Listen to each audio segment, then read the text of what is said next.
ओंकारबिंदुसंयुक्तं नित्यं ध्यायन्ति योगिनां कामदं मोक्षदं तुभ्यं ओंकाराय नमो नमः।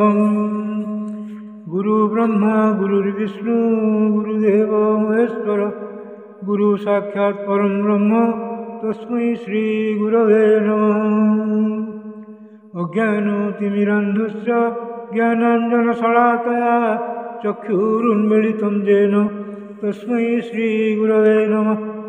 अखण्डमण्डलाकारं व्याप्तं येन चराचरं तत्पदं दर्शितं येन तस्मै श्रीगुरवे नमः। ध्यानमूलं गुरोर्मूर्ति पूजामूलं गुरोर्पदं मन्त्रमूलं गुरोर्वाक्यं मोक्षमूलं गुरोर्कृपा।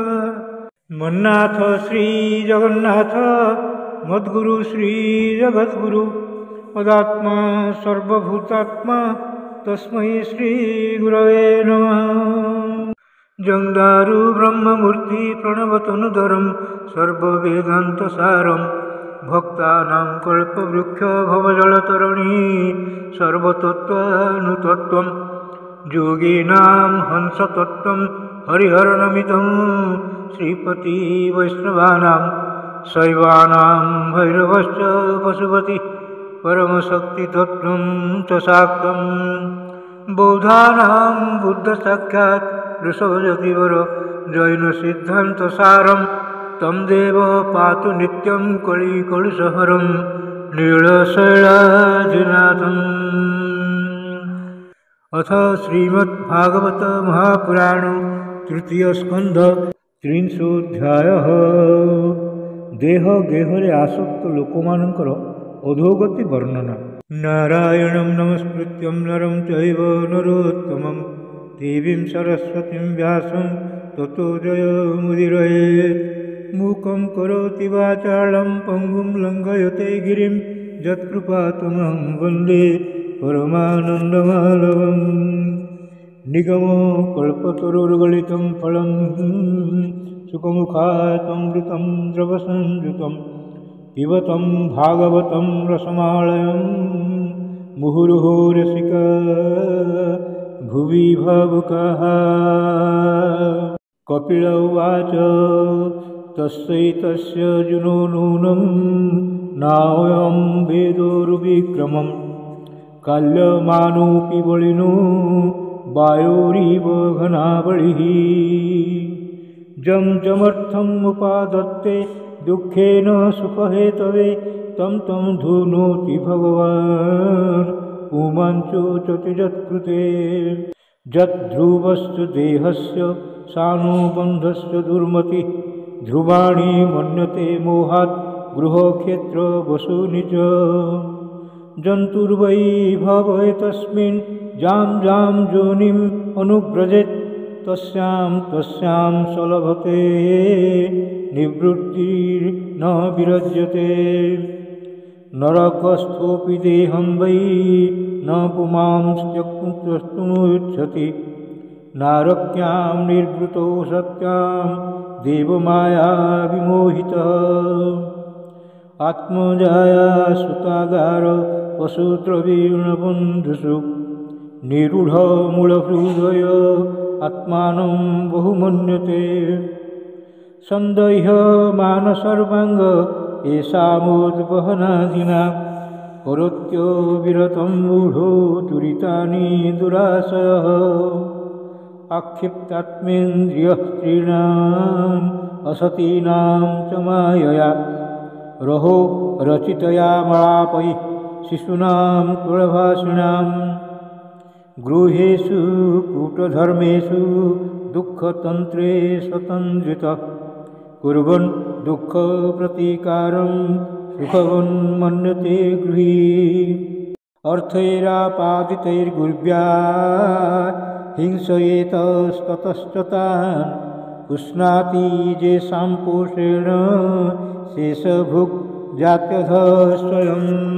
वार्तायां लिप्यमानायाम् आरब्धायां पुनः पुनः लोभाभिभूतो निःस्वत्वः परार्थे कुरुते स्पृहाम् कुटुम्बभरणाकल्पो मन्दभाग्यो वृथोद्यम श्रिया विहीनः कृपणो ध्यायश्चिन्तीति मूढधीः एवं स्वभरणाकल्पं तत्कालत्रातयास्तथा नाद्रियन्ते यथा पूर्वं किनाशा इव गोचरम् तत्राप्य जातिनिर्वेदो भ्रियमाणः स्वयं भृतैः जरयो पात्रवैरूप्यो मरणाभिमुखो गृहे आस्तेवमत्युपनस्त्यं गृहपाल इवाहरन् आमयाभ्य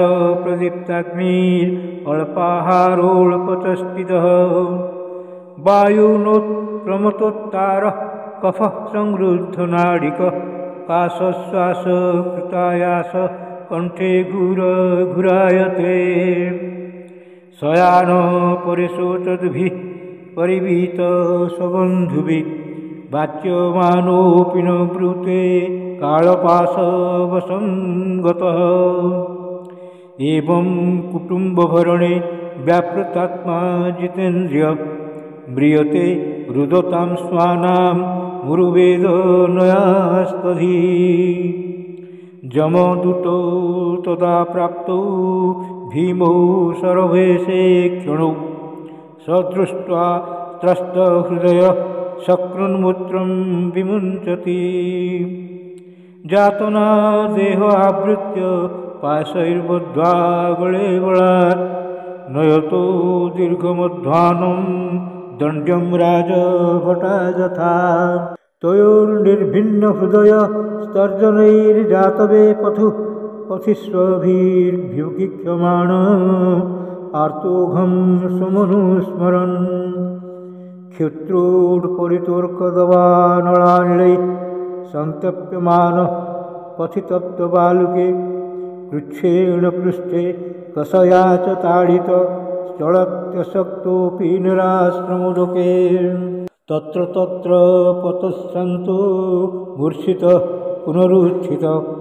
तथा पापी यशानीत स्तमसा जमसादनम् योजनानां सहस्राणि नवतिं नवचाध्वनः त्रिभुर्मुहूर्तैर्द्वाभ्यां न नीतः प्राप्नोति यातनः आदीपनं स्वगात्राणां वेष्टयित्तो लुकादिभिः आत्मा मां साधनं क्वापि स्वकृतं पुरतोऽपि वा जीवस्तश्चान्त्राभ्युद्धार स्वगृद्धैर्जमसाजने सर्पवृश्चिकदंशाद्यैर्दशभिश्चात्मवैशसं कृन्तनं चावयवशो गजादिभ्यो विदापनं पातनं गिरिशृङ्गेभ्यो रोधनं चाम्भुगर्तयो जास्तामे सान्द्रतामिश्रा रौरवाद्याश्च जातना भुङ्क्ते नरो वा नारी वा इतः सङ्गेन निर्मिता अत्रैव नरकः स्वर्ग इति मातः प्रचक्ष्यते जातना वैनारक्य स्थायिहाप्युपलक्षितः एवं कुटुम्बं बिभ्राण उदरं भर एव वा विसृज्यो भयं प्रेत्य भुङ्क्ते तत् फलमीदृशम् एकः प्रपद्यते ध्वन्तं हित्वेदं स्वकळेवरं कुशले तुरपातयो भूतद्रोहेण यद्धृतम् दैवेनासादितं तस्य समलं निरयेपं भुङ्क्ते कुटुम्बपोषस्य हृतवित्त इवातुरः बलेन ह्यधर्मेण कुटुम्बभरणोत्सुक जातिजीवनदतामिश्रं चरमं तमसः पदम् अधस्तान नरलोकस्य यावतिर्यातनादय क्रमशः समनुक्रम्य पुनरत्राव्रजत्श्रुतिः इति श्रीमद्भागवते महापुराणे पारमहंस्यां संहितायां तृतीयस्कन्धे कापिलयोपाख्याने कर्मविपाको नाम 300ऽध्यायः। भीमस्यापि ऋणे भङ्गो मुने अपि मति भ्रमं यदि शुद्धम् अशुद्धं वा मम दोषो न विद्यते। श्रीकृष्णार्पणमस्तु। श्रीकृष्णार्पणमस्तु। श्रीकृष्णार्पणमस्तु।